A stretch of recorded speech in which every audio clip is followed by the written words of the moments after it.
สบายดีท่านผู้ชมที่เคารพขอต้อนรับท่านเข้าสู่การรายงานข่าวพยากรณ์อากาศที่ห้องข่าวกรมอุตุนิยมและอุทกศาสตร์เฮามาติดตามสภาพอากาศมื้อนี้ไปน้ำกันเลย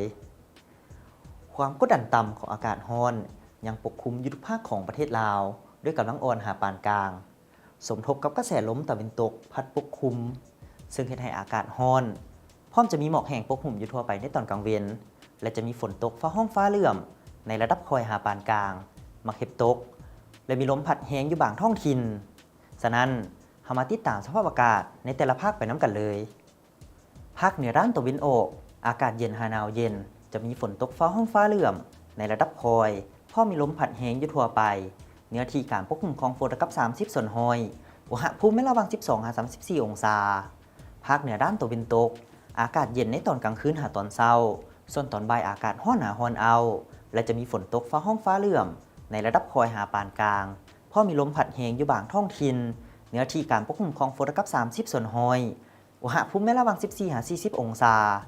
ที่นครหลวงเวียงจันทร์อากาศร้อนหนาร้อนเอาจะมีฝนตกฟ้าห้องฟ้าเหลื่อมในระดับคอยพอมีลมพัดแห้งเป็นบางโอกาสเนื้อที่การปกคลุมของฝนกับ40ส่วนห้อยอุณหภูมิไม่ระหว่าง24-38องศาภาคกลางอากาศร้อนหนาร้อนเอาจะมีฝนตกฟ้าห้องฟ้าเหลื่อมในระดับคอยหาปานกลางพอมีลมพัดแห้งเป็นบางโอกาสเนื้อที่การปกคลุมของฝนกับ40ส่วนห้อยอุณหภูมิไม่ระหว่าง23-38องศาสลับแขวงไซสมบูรณ์อากาศเย็นจะมีฝนตกฟ้าห้องฟ้าเหลื่อมในระดับคอยหาปานกลางพอมีลมพัดแห้งอยู่ทั่วไปเนื้อที่การปกคลุมของฝนกับ40ส่วนห้อยอุณหภูมิไม่ระหว่าง15-34องศาภาคใต้อากาศร้อนเอาจะมีฝนตกฟ้าห้องฟ้าเหลื่อมในระดับคอยหาปานกลางอยู่บางท้องถิ่นพอมีลมพัดแห้งเป็นบางโอกาสเนื้อที่การปกคลุมของฝนกับ50ส่วนห้อยอุณหภูมิไม่ระหว่าง24-38องศา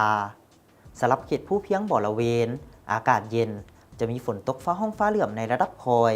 พอมีลมพัดแห้งเป็นบางโอกาสเนื้อที่การปกคลุมของฝนกับ50ส่วนห้อยอุณหภูมิไม่ระหว่าง15-29องศาท่านผู้ชมที่เคารพมาฮอดนี้การรายงานข่าวพยากรณ์อากาศก็ได้หมดเวลาลงแล้วท่านสามารถติดตามข่าวเพิ่มเติมได้ที่ Facebook หรือ YouTube ที่ขึ้นตามหน้าจอนี้ความสุขโชคดีจงมีแก่ท่านสบายดี